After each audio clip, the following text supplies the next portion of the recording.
The following is a class on Shrimat Bhagwatam Kanto 6, Chapter 12, Text 7, given by His Holiness Radhanath Swami Maharaj, recorded on January 25th, 1994, in Mumbai, India.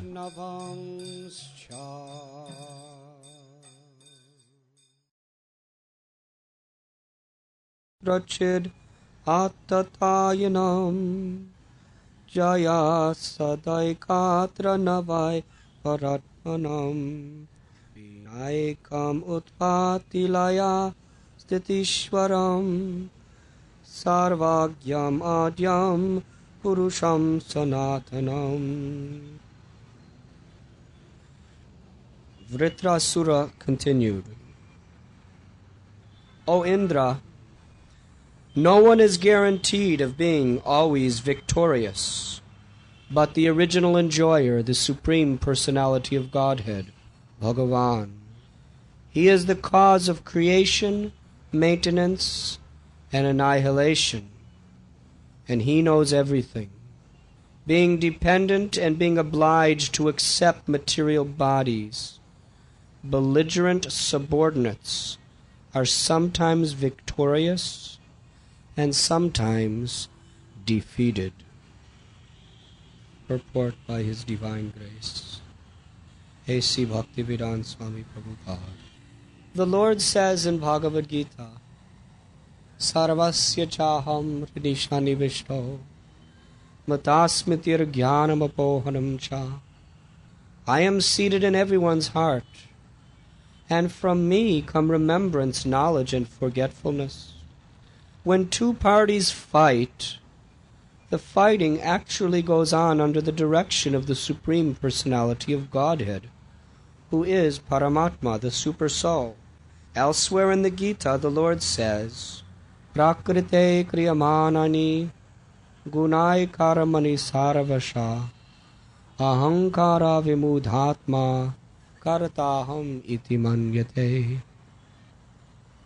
The bewildered spirit soul, under the influence of the three modes of material nature, thinks himself to be the doer of activities that are in actuality carried out by nature. The living entities work only under the direction of the Supreme Lord. The Lord gives orders to material nature, and she arranges facilities for the living entities. The living entities are not independent, although they foolishly think themselves the doers. We are reading this evening from the 6th canto of Srimad Bhagavatam, which describes the glorious death of a most extraordinary demon of the name Vitrasura. Within this story we have read of how, by the inconceivable arrangement of the Lord, even a great soul can make mistakes and have to suffer inconceivable reactions for those mistakes. But in the end, the Lord, who is within the heart of every living being, protects that devotee and ultimately makes him glorious. What to speak of us? We are not in control of the circumstances around us. We are eternally dependent living beings. We are eternally either subordinate to the Lord's spiritual potency or His material potency. We have discussed the story of the great King Chitraketu. Chitraketu Maharaj had everything a man could want. Beautiful palace, wonderful, beautiful wives. He had power, prestige. Everyone loved him. He was so popular. But he didn't have a son. And because of this one inadequacy in his life, everything else was miserable. You see, on the spiritual platform, even if you have everything, If you don't have Krishna, you have nothing. Chaitanya Mahaprabhu prayed, Yugayatam nimeshena chakshusha pravrushayatam sunyayatam jagat saravam govinda virahena me.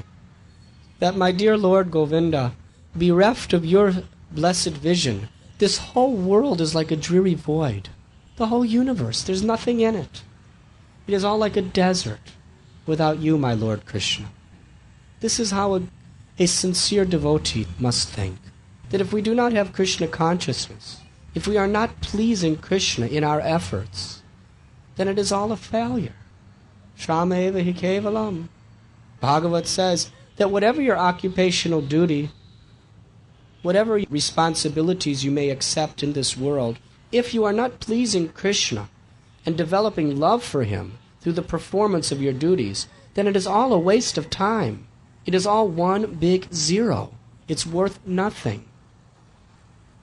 But on the material platform, we are trying to find value, meaning, and purpose to life through so many of our endeavors. But however successful you may be, the nature of this world is if one thing goes wrong, everything appears like a miserable failure. Chitraketu was the king of the planet of the earth, and he was perfectly ruling all the citizens. And he had acquired the power to actually control the planet, as far as politically, socially, but because he didn't have a son, he was utterly miserable. Anyways, Angira Muni visited him, saw his miserable situation, gave him a special mystical blessing, and from that blessing one of his wives created a son. Beautiful son. But Angira Muni warned him that everything in this world has two sides. It gives you pleasure and it gives you pain. Bhagavad Gita says that any pleasure in this world will potentially give you pain because it will end. The more you like something, the more you become attached to that thing, and when that thing goes, you suffer. So, Chitraketu was so happy, and his wife was so happy, and the whole kingdom was so joyful that a beautiful son was born. But the other queens became envious, fed it poison, and the son died. To the exact same extent, Chitraketu enjoyed having this son, he suffered at the death of the son. He suffered so terribly that it was worse than ever. He was miserable before he had the son, but the miseries increased thousands of times after the son died. It would have been better if he never had it at all. At that time, Narada Muni and Angira Muni, they pitifully looked at the king and preached to him, "Don't you understand? This is the nature of this world. Everything is temporary. Dukalayam ashashvatam. Mam upetya punara janma dukalayam ashashvatam." You should not make any goal in this world, because it's a place of misery by nature, and there's nothing anyone can do to change that. Even if you make everything so wonderfully and perfectly according to your expectations, it's still a place of misery. Why? Dukalayam ashashvatam. Because it's a place of birth and death. Everything is temporary. Whatever you have, whoever you are, must die. And before death, that is Ariatmakari Bhautika Aridaivaka. Misery is created by your own body and mind, by other living beings, or by natural disturbances. But Narada Muni, by his compassionate mercy, he brought the son back to life, and this little baby boy, Harshashoka, began to preach to his parents. Narada said, "Why have you left your father like this?" He said, "What father? I'm not this body. I've had so many bodies, I've had so many fathers, I've had so many mothers. I am the eternal soul, and ultimately I'm going wherever Krishna wants me to go." And after preaching so much nice philosophy, the child laid down and again became dead. But Chitraketu, by the mercy of his guru, Angira and Narada, these two great souls, he was enlightened. And he decided to completely dedicate himself to the loving service of the Lord.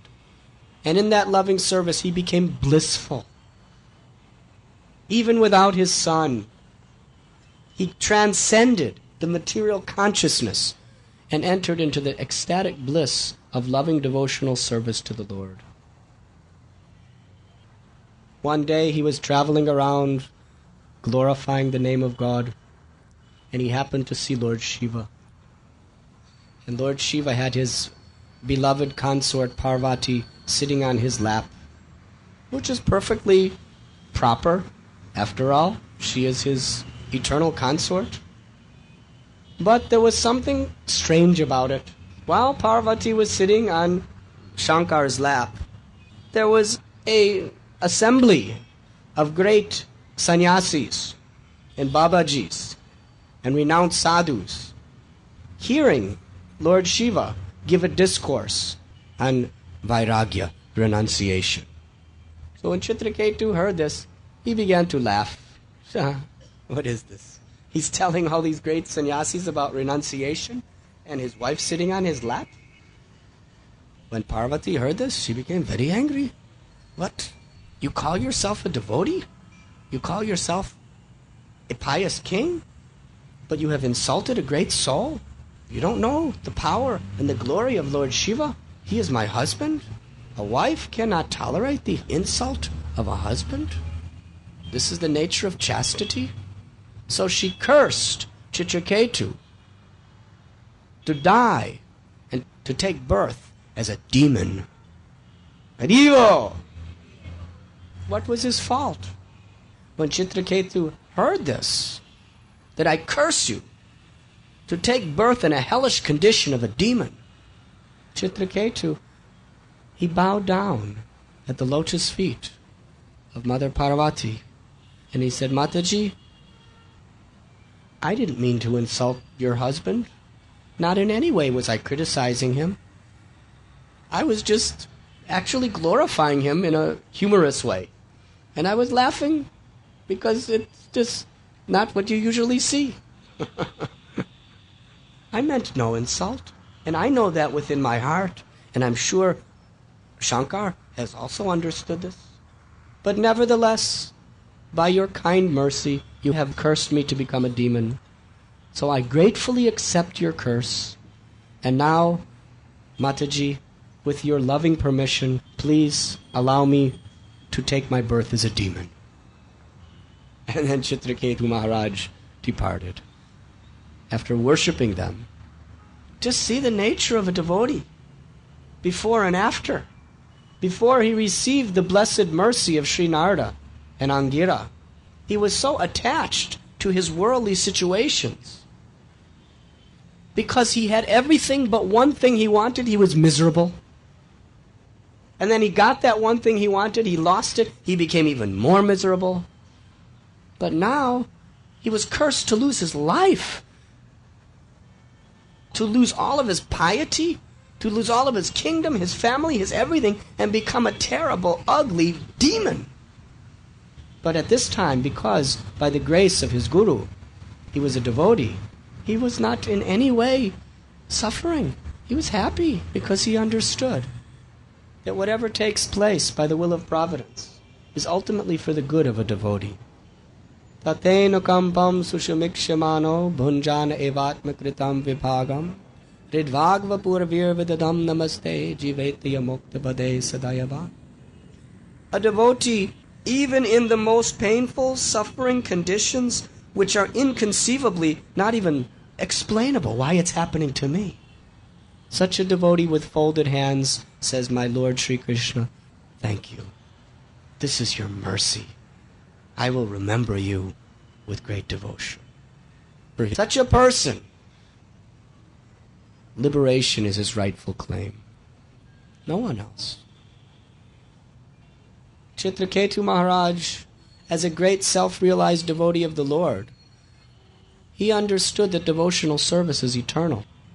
And if the Lord wants me to serve him as a demon, asura, then I'll be happy to serve him in that way. I'm not attached to anything but serving the Lord and pleasing the Lord. And although apparently there was no good reason, it wasn't a type of karma because he really did nothing wrong. He had such faith that, my Lord, I may not understand why you're having this unfair curse upon me and why you're giving me the destiny of a demon. He had that faith that it must be good. There must be some purpose behind this. And my life is simply meant to serve your purpose. So it's a wonderful story explained by Srila Shukadeva Goswami how Vitrasura was a terrible, terrible demon. And that's the next birth in which Chitraketu appeared. And Vitrasura became the greatest enemy of all the devotees and all the demigods. So much so that he was the leader. The devatas, headed by Indra, were fighting the armies of the asuras, and they were actually defeating them until Vitrasura came. He was so gigantically big and strong and powerful and undefeatable that with his feet he was just crushing thousands of people to death with every step. And with his club, with his hands, he was so fearful. He didn't mind taking the side of the demons because he knew it was the will of the Lord. But in his heart, he still remembered that he was the eternal servant of Krishna, Narayan. In fact, this personality in his previous birth is Chitraketu. When he was cursed by Parvati to become a demon and he bowed down gratefully, Lord Shiva began to glorify him. He said, Parvati, just see the quality of the devotees of Vishnu. Narayana parasarave nakutashtina vidyate swaraka bhavaraga narakeshu apitulyata darshana. That the devotees of Narayan, they are so peaceful, they are so blissful in their remembrance of the Supreme Personality of Godhead, that to them, whether they're elevated to heaven or demoted to hell, it makes absolutely no difference, because they're always remembering Narayan. Understand, in this world, due to circumstances, anything may happen to you at any time. There's no guarantee we will live till tomorrow. But there's one thing, if you are a sincere devotee, remembering the Lord, nobody and nothing can take that gift away from you. People can take away your family, they can take away your home and your wealth, they can take away your health, they can take away your very life. But no one can take the remembrance of Krishna away from our hearts if we are sincere. And that is all that is required. So Lord Shiva was glorifying. No situation can disturb a devotee. So when he was a demon, he was fighting very hard. And ultimately Indra himself came to him. And they began to battle. And Indra threw his thunderbolt, the most undefeatable of all weapons of this material creation. And Vitrasura effortlessly just pushed it aside. Indra became very much discouraged. There's nothing I can do to defeat this demon. So he gave up. At that time, Vitrasura began to preach to Indra. What kind of nonsense coward are you, giving up? Why you're so attached to success or failure? Don't you know that nobody on this earth is guaranteed of always being victorious? Whoever you are, you will be, sometime or other, defeated. There's only one person that is always victorious, and that is Krishna. We are depending on Him. We are not attached to the fruits of our actions. We understand we are not ultimately the cause of the results of our activities.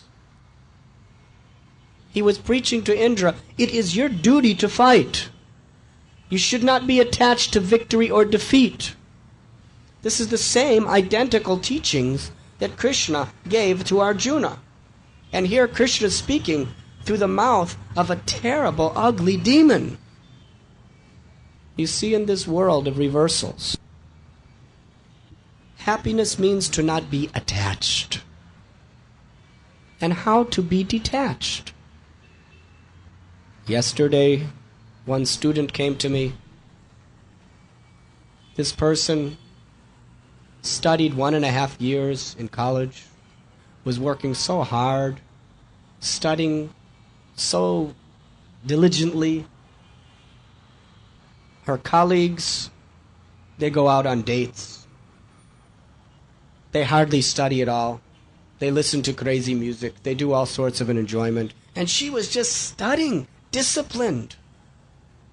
And they all passed the final exams, and she failed. Haribo. And she was weeping. She came to my room and was weeping and told me that I cannot face the world. And she was crying.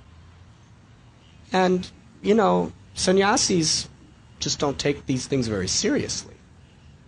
My response was, ha ha ha ha ha! Very nice, you failed. I'm very happy to hear this. She looked at me, what? What kind of well-wisher? She didn't say it, but I could feel it. What well-wisher is this? Why you're so attached? You tried your best. Are you a devotee or are you a gross materialist? If you're a gross materialist, you're attached to the results. If you pass, you're happy. If you fail, you're miserable. But are you a devotee or are you an ignorant fool? Ignorant fools! They are very much attached to the results. But anybody who understands anything about truth, they are simply content rendering service. Because Krishna is not pleased by results. Krishna is pleased by endeavor. You tried, your life is perfect. Your results, that's in Krishna's hands. Krishna told Arjuna, you fight as hard as you can. You fight to win. And if you lose, your life is perfect. And if you win, your life is perfect. Because you fought for me with all your might. Karamanyevadikaraste ma paleshu dakashtana. Krishna says you have a right to perform your duty, but you have no right to think you are entitled to the results. I am the supreme authority that determines the results. And I will give you whatever result is best for you. You may not understand it immediately, but I will reveal it in time if you have faith. Whatever we do in the service of the Lord, we are simply attached as anything to do it nicely for the pleasure of Krishna, for the pleasure of the devotees, for the pleasure of our Guru. And that's all that matters. Krishna will determine what's best for me in regard to results, and that's all. We're happy if we succeed, we're happy if we fail. We're happy if we get honor, and we're happy if we get dishonored. We're happy if the result is pleasurable, and we're happy if it's painful. Why? Well, because we know that the result is a loving gift coming from God. Now, sometimes it is said you can judge a thing by its result. But you have to understand that the result is not necessarily something that's immediate. The result is also the consciousness in which you accept it. If you're actually Krishna conscious, then in success or failure, in victory or defeat, you will be equiposed and faithful to Krishna. Thank you very much. That consciousness is actually the result that Krishna wants. Not the temporary external result.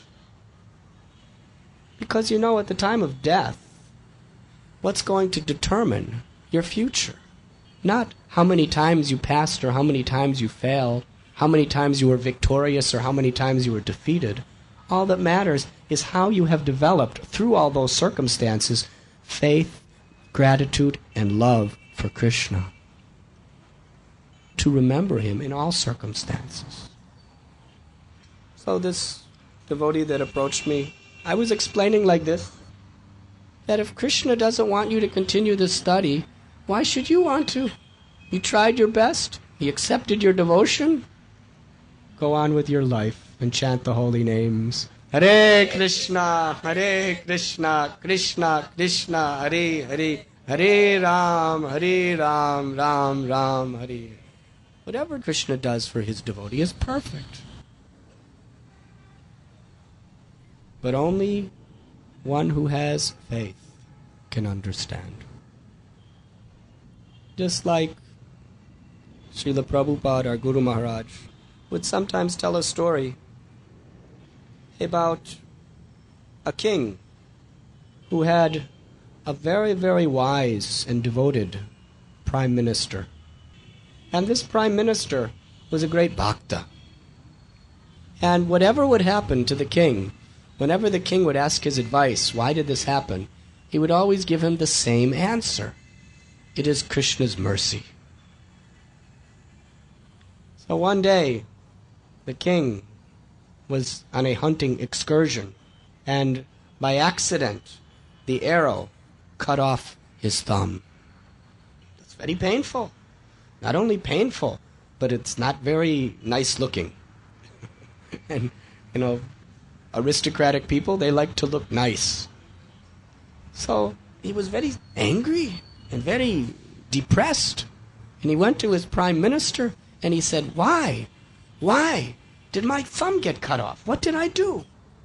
And his prime minister said, Your thumb became cut off because you received Krishna's mercy. What nonsense? You calling this mercy? This is not mercy. This is blasphemy. So he took his prime minister, had him arrested, and put in jail. Meanwhile, the political enemies of this prime minister, you know how politics is. However nice you are, someone wants your position, and that person hates you. So some of his opposing party members, they went to the king and said, Yes, this prime minister, what a blasphemous fool. He said that it's Krishna's mercy that your thumb got cut off. You make me prime minister. I'll give you good guidance and keep him in jail. King said, Yes, you become my prime minister. Prime minister was always with the king. So they went out on another hunting excursion. And during that hunting excursion, there was a band of dacoits. And these band of dacoits, they were worshippers in the mode of ignorance of a particular goddess. And every fortnight, they would perform human sacrifice before this goddess.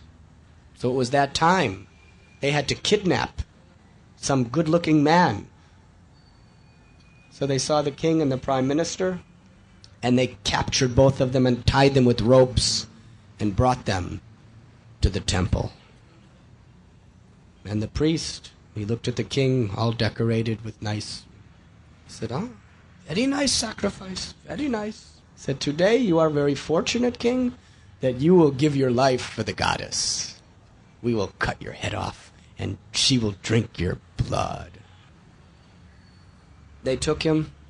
They began to perform all the preliminary rituals.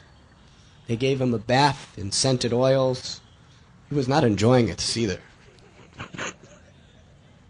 And then they took him and put on him beautiful jewels and nice silken clothes. And then they brought him before the goddess, and there was the chopping block, the altar.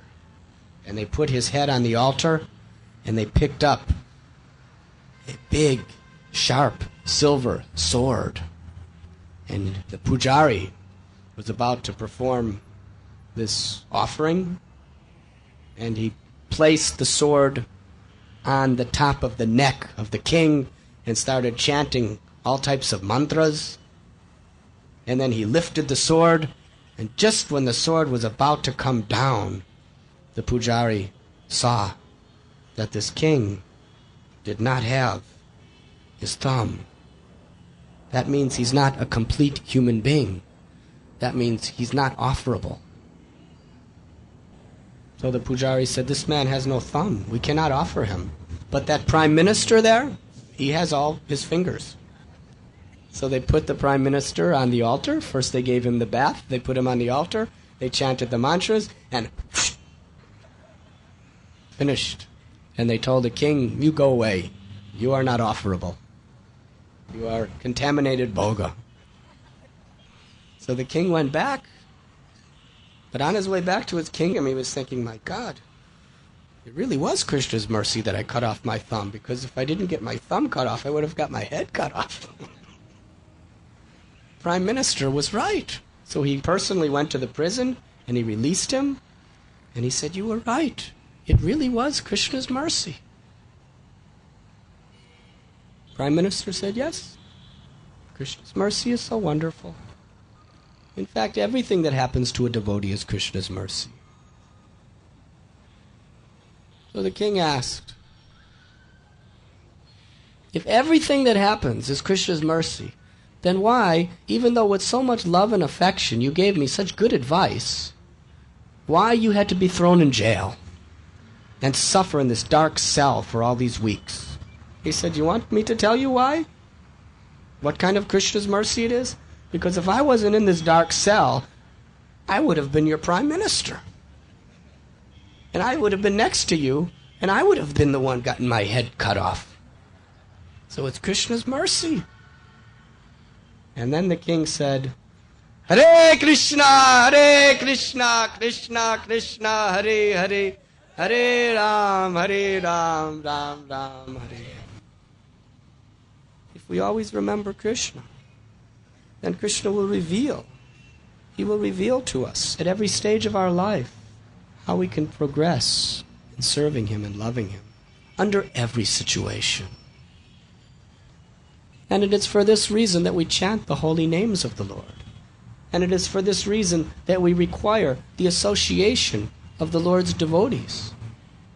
Because unless we regularly associate with deeply serious spiritual aspirants, we become so caught up in the temporary results of our daily activities.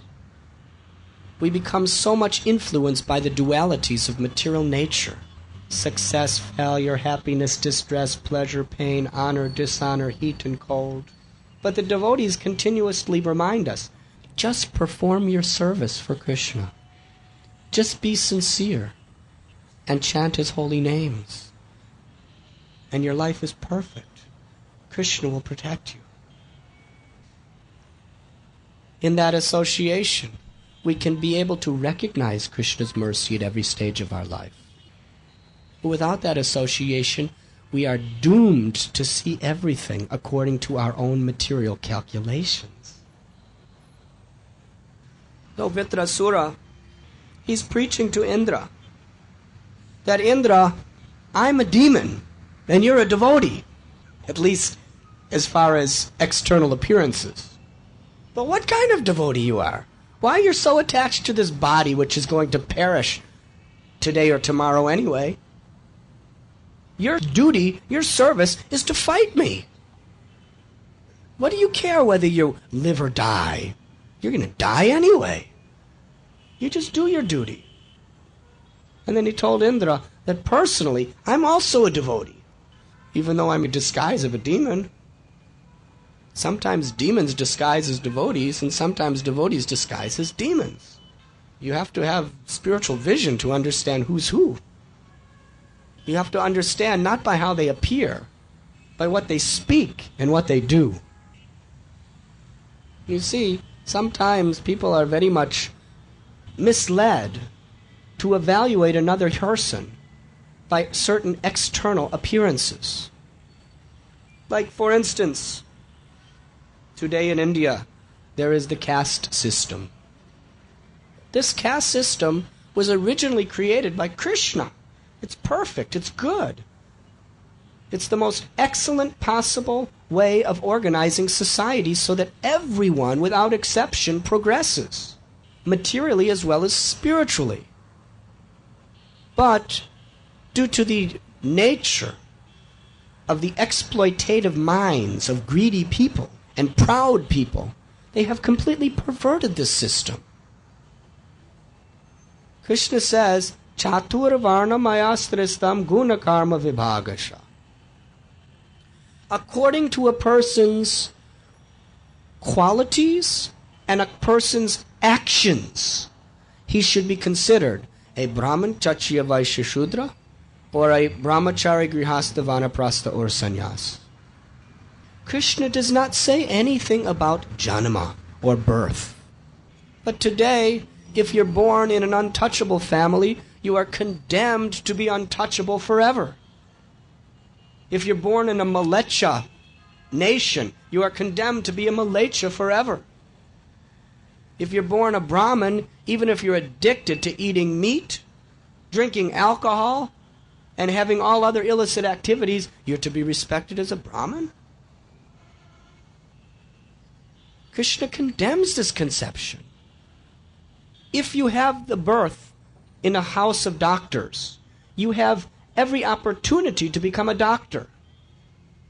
But if you don't go to medical school and you don't pass your exams, even if your father is a great doctor and your grandfather is a great doctor, will you be considered a doctor? But even if you're born in a family of street sweepers, if you go through the medical colleges, get your degree, and actually know how to be a doctor, you're a doctor. A Brahman is explained by Krishna in the Gita, one who is self-controlled, one who does not engage in sinful activities, one who is equiposed, one who is friendly and kind to all living beings, one who is learned, one who is clean, inside and out. That is a Brahman. And a Kshatriya is one who is heroic, who is a leader. Not just that you win votes, that you're a Kshatriya. You have to be willing to boldly give your life for justice. And you have to be honest. One of the qualifications of a Kshatriya in the Gita is honesty. Now, I'm not going to pass judgments on any particular persons, but if you travel around the world, how many people think that any politician is honest? Whatever they say, you don't know whether you can believe them or not believe them. You don't know why they're saying it. Therefore, there's practically not a single Kshatriya leading any nation in the world anymore. They don't have the qualities. But there's so much confusion. When our own spiritual master went to the Western world and he gave foreigners born in families that were not even Hindus, families that were eating meat, drinking liquor, having illicit sex, taking all sorts of intoxications, gambling. The whole Western culture is practically nothing but this. And so many Indians are anxious to go to the West, thinking they'll become rich. They might get rich materially, but generally they lose all sense of morality. And it's such a shame. It is said a sincere sweeper of the street is far more virtuous than a cheating spiritual master. Krishna sees our heart. And whatever varna or whatever ashram we are in, if we do it sincerely, with a pure heart, in the service of the Lord, our life is perfect. We are to be considered saints, real sadhus, mahatmas. Krishna doesn't care what classification. These classifications are simply meant for practical social service. But the goal of all the varnas and ashrams, atapum virdvijasreshtas varnashrama vibhagasha shvanushtatasya dharamasya samsiddhir haritosha, is to please Krishna. If you're pleasing Krishna by honestly doing your work in devotion, then your occupation is perfect. And if you don't, you're a failure. So Vitrasura, he was in the body of a terrible demon, but he was actually displaying the qualities of a great Paramhamsa devotee by his words and by his fearlessness and by his detachment.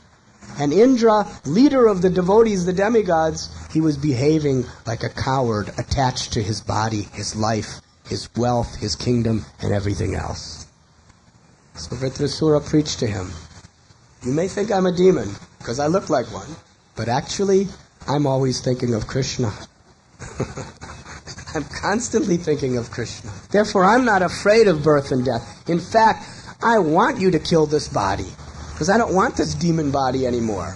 If you kill me, I'll go back to Godhead. You're so attached to your kingdom, your wealth, your riches, your high position, your prestige, that you're afraid of death.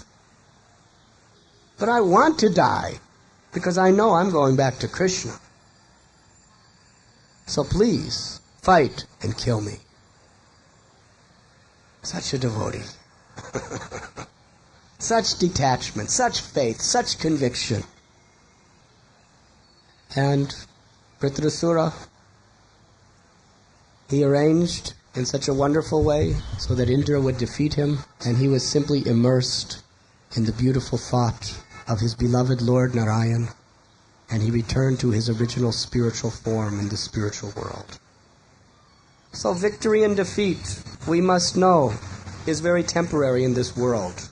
If we remember Krishna in every circumstance of life, we are victorious over death, over illusion.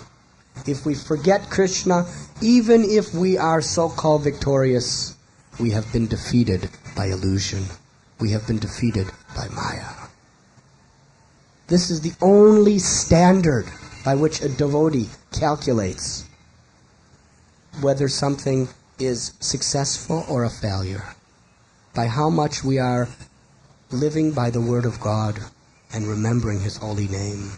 Hare Krishna, Krishna Krishna, Hare Hare, Hare Ram, Ram Ram.